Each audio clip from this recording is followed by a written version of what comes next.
Okay, so what are we making today? Enchilada sauce. Okay, so What do we need? Yeah. What do we need? We need a tomato sauce. Let me go. Want to come over here? We need tomato sauce, ground cumin, garlic salt or garlic powder, or you could even use fresh, but I don't know how to translate fresh to salt powder. Chili powder, any kind you want. You can pick ones that are hotter to make your sauce hotter, and vegetable oil. Okay. And today I'm going to use onion. I don't usually use onion, but you can use onion just for more flavor. Okay. So the way that we make it is for every cup of enchilada sauce, we're going to use 1 teaspoon of the garlic, 1 teaspoon of the cumin, and then we'll use 1 tablespoon of the chili powder and the oil. And then tomato sauce is pretty much to taste. So you can use more or less depending how tomato-y you like your sauce to be. So tomato isn't like the base of it? Mm-mm. Okay. You make a roux. That's what we're doing. We're making a roux. Okay. And where'd you get this recipe? My mom. Awesome. So nothing like a and handed down recipe. Yes, and we have not. We didn't eat spaghetti sauce until we were probably in our 20s. We used enchilada sauce for spaghetti. I forgot the main ingredient, which you need for a roux, which is flour. So I've turned the heat on the pan to probably low because you don't want it to burn. So I'm turning it down to low. Now, how much flour do you need? Oh, for the flour, for per cup, you need 1 tablespoon. When you make any kind of roux, whether it's a butter roux or oil roux, you do 1 tablespoon to the oil or butter, the fat, to 1 tablespoon of the flour. Okay. Okay. First, we're going to put the oil in, and I put 4 tablespoons in here because we're going to make 4 cups. So you want to put the oil in. Get that all in there. Then the next thing you want to put in here is the flour. And when you're making a roux, you got to make sure you get it all stirred in and all the lumps out before you do anything else. Do you need to let the oil heat first, or you can just put it right in? I usually put it right in because if you get it too hot, then the flour will get too brown too quickly. Okay. So I try and mix this in a little bit at a time so that, you don't get too many lumps. So here's our flour. And what happens when you make a roux is the oil gets absorbed into the flour. Okay. And it gets kind of thick. And later on that will create the thickening of the sauce. So it's going to get a little bit brown, but you got to make sure it's all stirred in. So that looks pretty good. Now I'm going to add quickly all the spices except for the the chili powder. So I'm going to go ahead and add our garlic salt in there. And like I've changed the ingredients on this a little bit, so it might have a little bit of different taste, but it still tastes similar to what I usually do. But so mix that in. We're going to do the cumin next. And like I said, there was a teaspoon per cup of cumin and garlic. And if you were doing garlic powder versus garlic salt, you would do a teaspoon of salt instead and a teaspoon of salt of garlic powder. Okay. So now you can see it's all thick here. Now,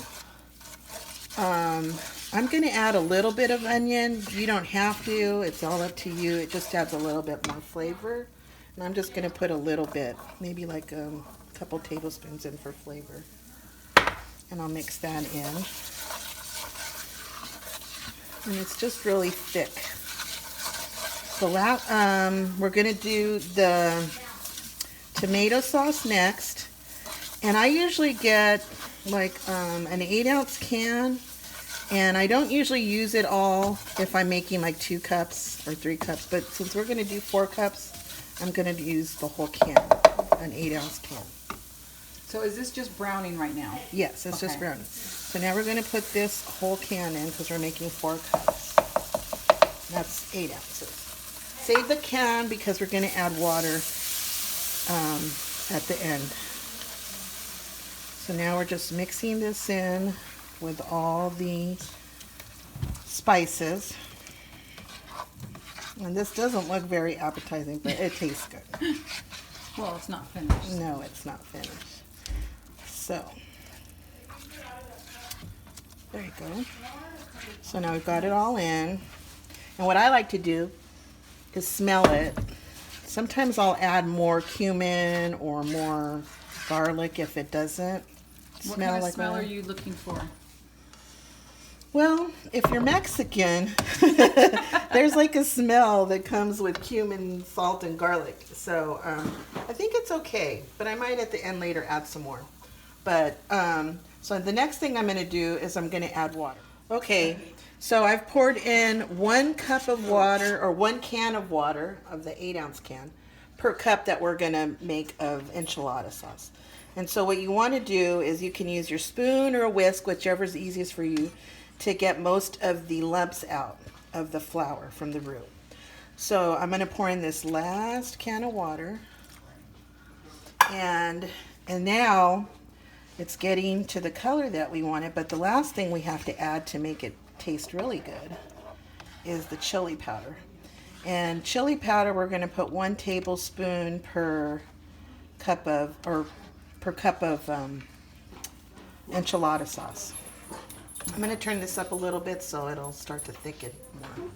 So now we're going to put the chili powder in here. Is it necessary to make it boil?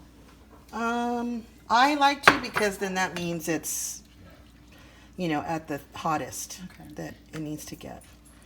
So now we're just slowly stirring in the chili powder. Make sure you get all the lumps stirred in. It gives that nice rich color. Mm-hmm. And depending on the chili powder that you use, it'll be a different color. Like when my mom used to make it, she just used to use Gerhardt's chili, and it would come out more like the color it was before this. Okay. But it doesn't really matter. It's a matter of your taste. I've tried a few different ones. My boys like the hotter flavor, but I like spicy too. yeah, me too. So now we're just going to stir it till it gets a little bit thicker, which it will as it gets hotter. And you have to continue to stir it, because if you don't, it's going to burn, and we don't want it to burn. And when I measure, I just kind of do, you know, like a loose tablespoon or a loose teaspoon. I'm not like, oh my God, you have to Level everything off. yeah. So I'm sure, you know, each person that makes it can adjust this. yes, Adjust that. some people might like it more watery. Some people might like it more thicker. It all depends. And if you want it thicker, then you just need to add more flour at the beginning. I'm hoping I did put enough in here. I think I did put. So just stirring it until it boils, and then should be. See, it's starting to get a little bit thicker. Yeah, you can see it. So, and what makes it thick is the flour. You have to have the flour. And then what you can use this sauce for actually anything. This is an enchilada sauce, but I use it for chili. I use it on spaghetti, and it's very good. And then if you don't want to do enchiladas, because that sometimes takes a lot of work, you can do chilaquiles, which is like enchiladas, but you cut up the tortilla strips and you put them into the sauce and mix them up. And then if you want, you could bake them, you know, in the oven, put them in a pan and put cheese all over the top and bake them, and then it's easier. Like if you're going to go to a potluck, that would probably be a better way of doing enchiladas. I see. And it's my favorite. Okay, now I've stirred it, and it's this kind of consistency, which is good for enchiladas. If you wanted to make it thicker, maybe, because I know when I grew up, my mom's was a little thicker, you can just add more flour at the beginning. But I think this will be good for what our purposes today, which we will be making enchiladas coming up here next. So let me taste this and see if I need anything else.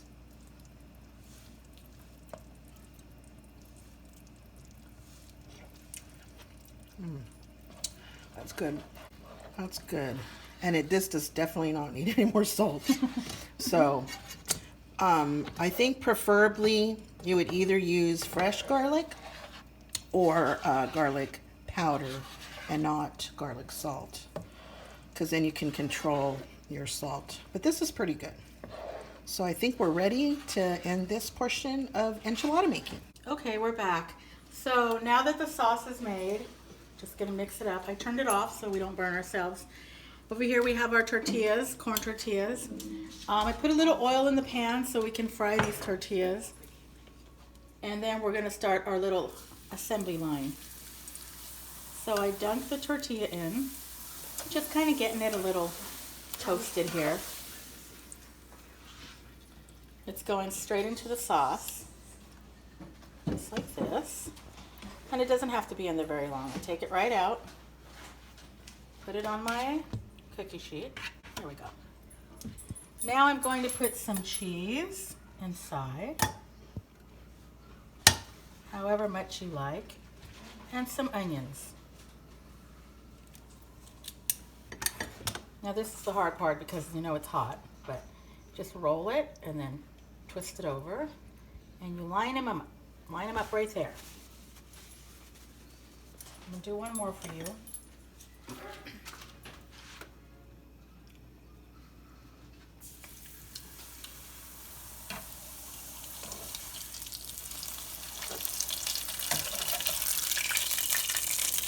Lower that. It's a little hot. These are going to be delicious. Who doesn't like homemade enchiladas?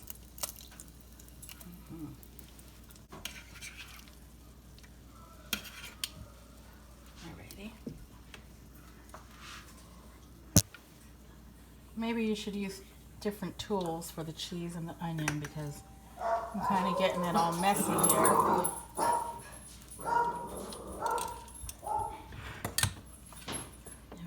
What other things can you put in your enchiladas? You can put, along with the cheese and the onion, you can put shredded chicken, shredded beef, ground beef, shredded pork, whatever you'd like.